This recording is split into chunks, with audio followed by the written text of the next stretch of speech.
What's going on, everyone? Good morning. Welcome back to iHeart Sports. And today we're just going to go through all these baseball games from last night, yesterday, and during the afternoon. It's Wake Up in Baseball. Welcome. I'm Alex Hart. And yeah, there's not a whole lot to go into today before we get into the game. So let's just do that because we have a crap load of games to go through. Starting things off with the Blue Jays and the New York Yankees. Yankees looking to come back on this one. After losing their first game, the Blue Jays won. Semien gets his first hits of the games of the season. The Yankees win 5-3. Kluber had his first start as a New York Yankee. Didn't go too long. Probably expected 4 innings. Ross Stripling went for the Jays. Only went 3 innings. Gave up 7 hits. And kind of not set to be their starter for the whole year. This one was nothing too much. The Yankees kind of had the lead going into the late. They took the lead in the sixth here. And then their closers did their jobs. I'm not even going to try to pronounce that. Losiaga, O'Day, and all them came in, just got the job done. The Yankees come out with their first win of the season. Home runs, Gary Sanchez hit his second home run of the season, and Marcus Semien hit his first home run of the season for the Toronto Blue Jays. Not too much else to go over on that one. Next game up, we got Orioles 4, Red Sox 2. Orioles are 2-0, and the Red Sox are on 2, so that's not looking too good for those teams. For the Red Sox, definitely against the Orioles, right? But Matt Harvey had his first start of the season. He was looking fairly good. 4.2 innings he went, and then they came in and brought in Plutko. It's kind of what they were talking about after the game. The Orioles were very excited with how this game went for their pitching staff and all of that. Kind of went to script for them. As for the Red Sox, Horick gets the loss, and they just haven't been able to get this offense going yet. And if you're not going to get the offense going against the Orioles, it might be tough. There's no home runs in this game, just a bunch of doubles, so I'm not going to go too much into that. One highlight for the Red Sox, though, is J.D. Martinez. Did hit 3 runs and an RBI, so he's already batting .500. And if he can turn it around from last year, I think they're going to be all right coming down the stretch here. Next up, we got Tigers 5, Indians 2. Indians still having trouble scoring. It's pretty clear here. And this is honestly like the same kind of setup as the first game. The Tigers get out to an early lead, and the Indians just can't close it after that. Tehran gets the start for the Detroit Tigers, and he went 5 innings, 3 Ks, but only 1 earned run, so that's a very good start for him. Plesac on the other side, only 2 earned runs, so both time the Cleveland Indians starters don't really give up too many runs, but they can't get the win because their team just can't get any offense going. Eddie Rosario hits the only home run of this game, and it's for the Cleveland Indians. Willie Castro hits a nice triple in this game, so if you want to go back and check that out, that was a pretty nice triple. He's a really fast guy. Wow, something interesting there. Zara, also a 3-hit night for him, so that's pretty solid. Not too much there. And again, we're going to this. The Kansas City Royals are off to an amazing start, at least on the offensive side of the ball. Looked a little rough again. They gave up a couple of runs in the first inning for the back-to-back games now, but Mike Minor settled down, gets the win here, and they come away with an 11-4 win, putting up 8 runs in the 5th and 6th combined. So just really in the center of the game, they're getting things going. Whit Merrifield off to an amazing start here. No home runs from the Kansas City side, so they're just chipping. Oh no, sorry, they're not Taylor gets his second home run of the season. So sorry about that. And then on the other side, we got Joey Gallo getting his first home run of the season. But the Royals are just chipping away, and they're getting runs. So it'll be interesting to see once they move on from Texas, because as we know, Texas isn't expected to be that great of a team. So putting up numbers, it's short, but it's very, very nice. Next up, we have the Cubs 5, the Pirates 1. Cubs taking care of business. Jake Arrieta getting his first start back in the Cubs uniform, and it goes very well for him. 6 innings pitched, 5 Ks, only 1 earned run. On the other side, Tyler Anderson, the big signing for the Pirates. I say big because it was like their only signing, right? And he goes 5 innings, 7 strikeouts, though, 3 earned runs. So nothing too crazy. Some highlights here. Jason Hayward hits a home run. Chris Bryant hits his first home run of the season. So a couple home runs from the Cubs side of it.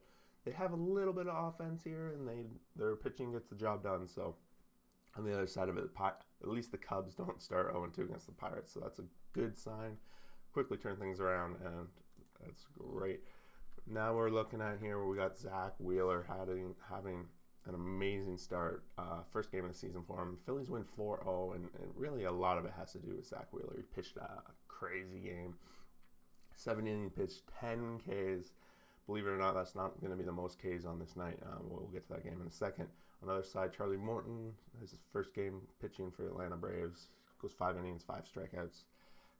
But on the offensive side of the ball, the Braves only had 1 hit the entire game, and it was from their catcher, Travis d'Arnaud.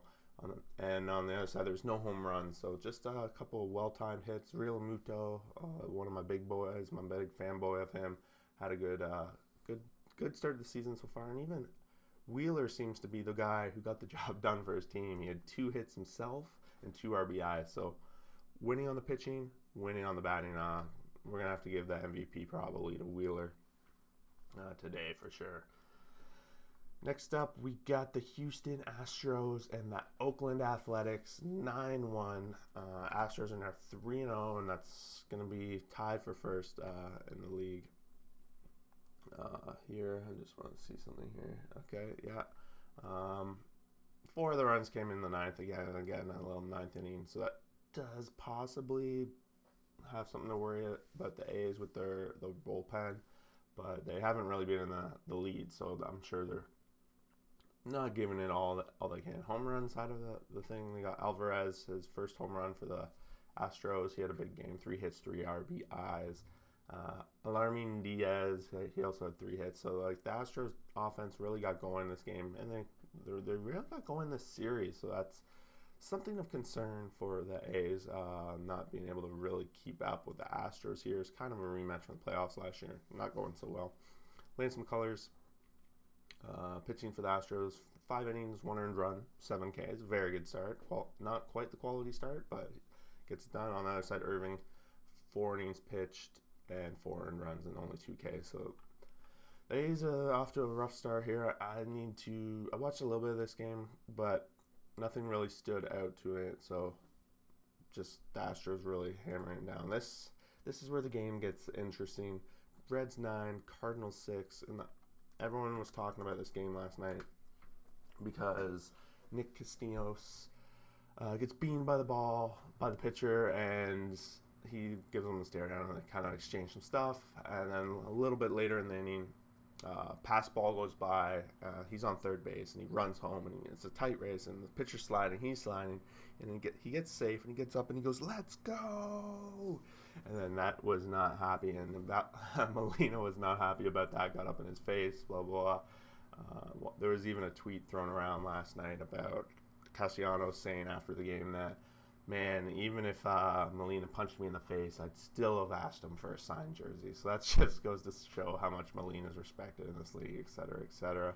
But the Reds get out to an 8-2 lead in the 4th inning here.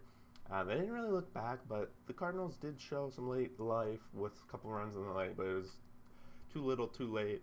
Of highlight for the Cardinals, Arenado did hit his first home run of the season. It was in the 9th inning, and DeJong hit his second home run of the season. Well, he hit both in the same game, so a couple home runs. And it might be possible that the Reds have that home run problem that they sometimes seem to have every season. Tyler Mahle with the win here, 2 earned runs over 5 innings, 9 Ks, solid performance by him. Adam Wainwright on the other side, 2.2 innings and 6 earned runs, so that's a rough start for Adam.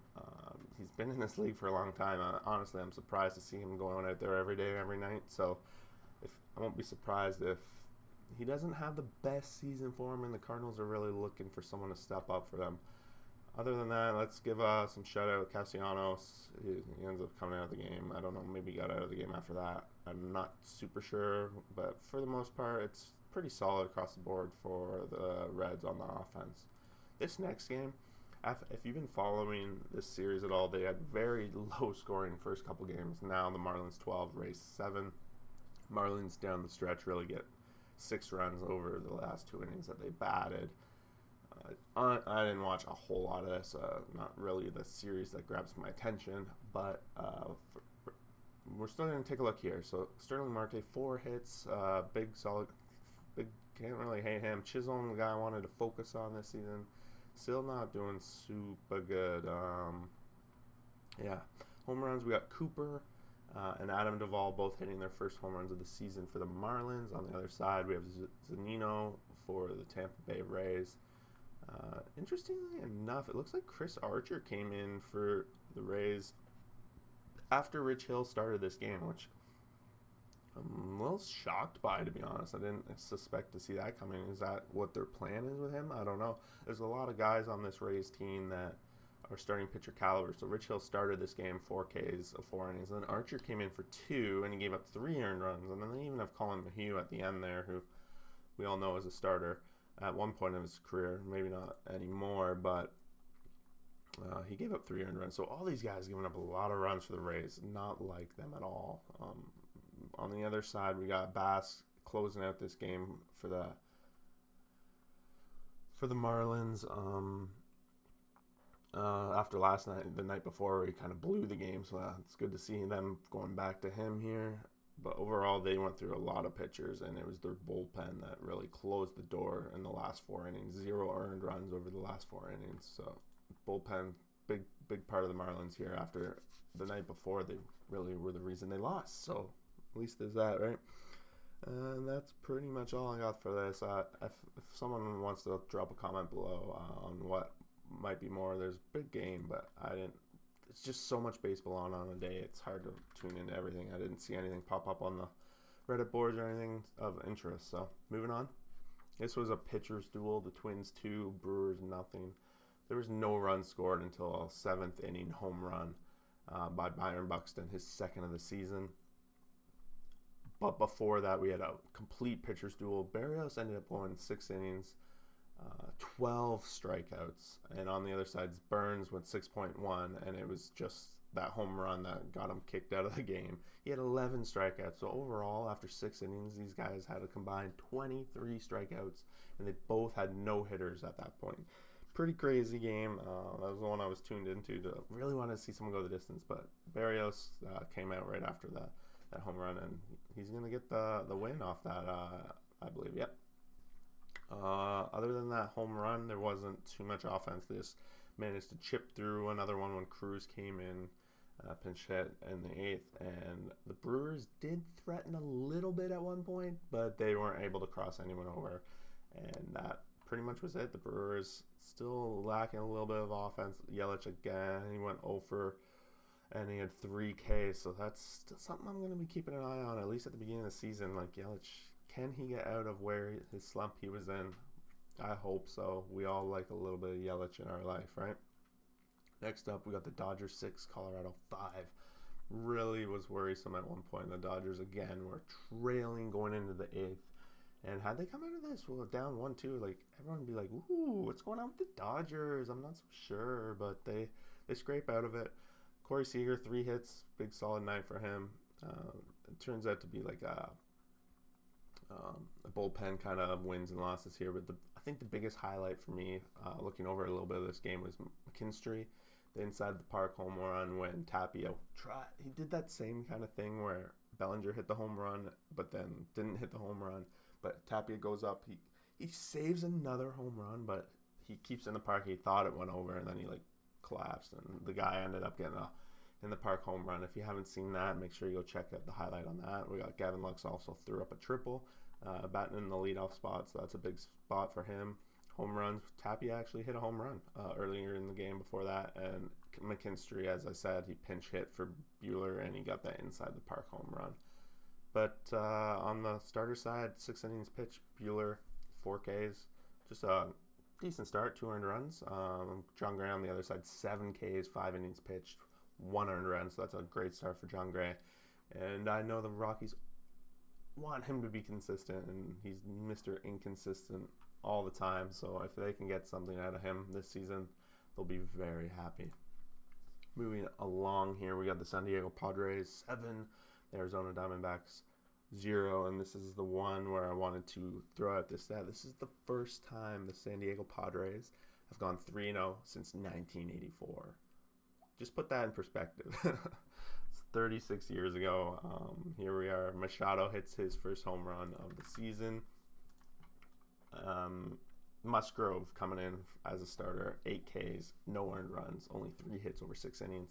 On the other side, Caleb Smith does 3 innings pitched and 3 earned runs, and weirdly enough, this other Smith guy, I don't know who that is, Riley Smith. I was going to guess Riley. I wasn't 100% sure on that, but he comes in and does 5 innings pitched and closes the rest of the game out with 4 Ks.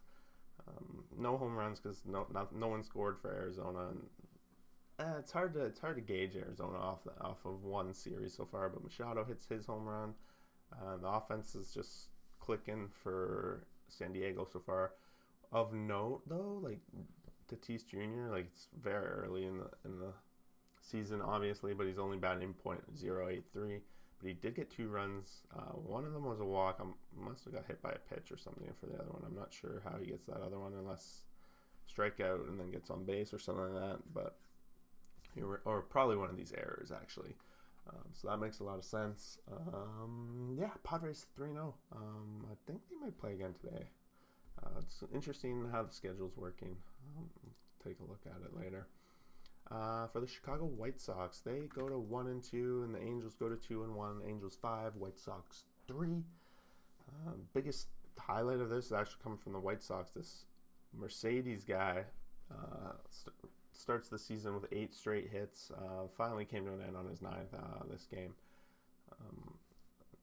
Basically that's pretty much the highlight. He hit a home run as well this game. On the other side, the Angels have Justin Upton with a home run. This is another one where the Angels were trailing late.